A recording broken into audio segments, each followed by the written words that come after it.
Aujourd'hui, on va entendre Audrey. Elle est citoyenne canadienne et son mari est cubain.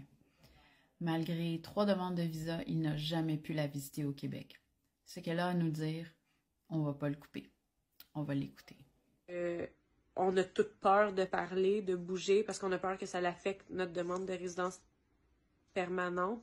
Mais il faut pas avoir peur. Il faut pas avoir peur de dénoncer de l'injustice comme ça, parce que on est citoyen canadien, puis on a pris le chemin légal pour faire venir nos époux, nos épouses ici, puis au final, on paye vraiment le prix fort. Bonjour tout le monde, j'espère que vous allez bien. Donc, je m'appelle Audrey. Je suis présentement en attente de la résidence permanente de mon époux. Je me suis mariée en mai 2024 et j'ai envoyé mes papiers en octobre 2024. Si je fais une vidéo aujourd'hui, c'est pour dénoncer une situation qui m'est arrivée. Parce que comme tout le monde qui est dans le processus d'immigration, j'ai fait des demandes de visa visiteur. Je suis rendue à ma 3e demande. Elle a été refusée récemment. Suite au refus de ma 3e demande, j'ai communiqué avec mon député. Parce que je voulais faire une demande de reconsidération. Je voulais savoir qu'est-ce que l'agent d'IRCC avait à reprocher à ma demande pour bien préparer ma demande de contestation. L'agent d'immigration a communiqué, mon député a communiqué par téléphone avec l'agent d'immigration.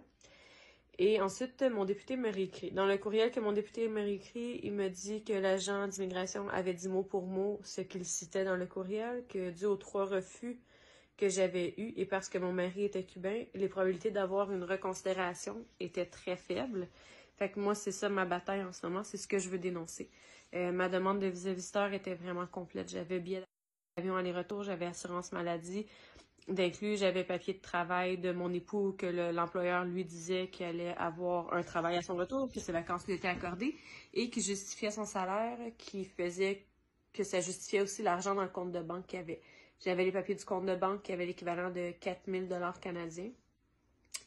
Et j'avais aussi les papiers de la maison, de la terre agricole et du contrat agricole, en plus d'avoir les 2 certificats de naissance de ses enfants. J'avais fait traduire le tout. J'avais aussi joint mon avis de cotisation, mes allocations avec mes enfants. J'avais reçu mes prêts et bourses aussi qui justifiaient mon revenu annuel qui était pour moi.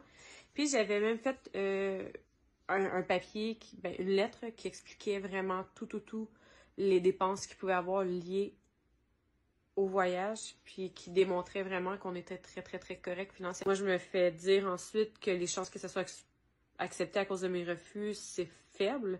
Puis parce qu'il est cubain, ça n'a juste pas de sens. Ça n'a juste pas de sens parce que c'est pas ça qu'il faut démontrer quand on fait une demande de visa visiteur. Ce qu'on doit démontrer, c'est vraiment qu'à la fin de ton séjour, tu vas quitter le Canada, que tu ne resteras pas de façon illégale.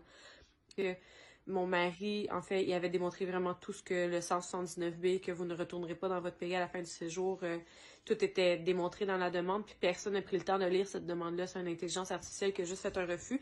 Puis parce que l'intelligence artificielle a fait 3 refus, je trouve que c'est vraiment injuste que la raison qui a été donnée que je ne peux pas avoir une demande de reconsidération et que tous mes visas sont refusés parce que mon époux est cubain, c'est vraiment discriminatoire rendu en 2025, c'est du racisme. Puis quand on fait une demande de visa visiteur, en fait, on paye pour ce service-là, c'est pas donné, c'est pas gratuit.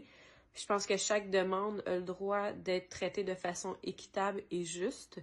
Puis c'est pour ça que je vais pas lâcher. Donc c'est pour ça que je fais la vidéo. C'est pour ça aussi que je veux que cette vidéo-là circule le plus possible pour dénoncer parce que je sais que je ne suis pas la seule dans cette situation-là. Audrey a tout dit. Et ce qu'elle vit, des dizaines de femmes nous l'ont raconté.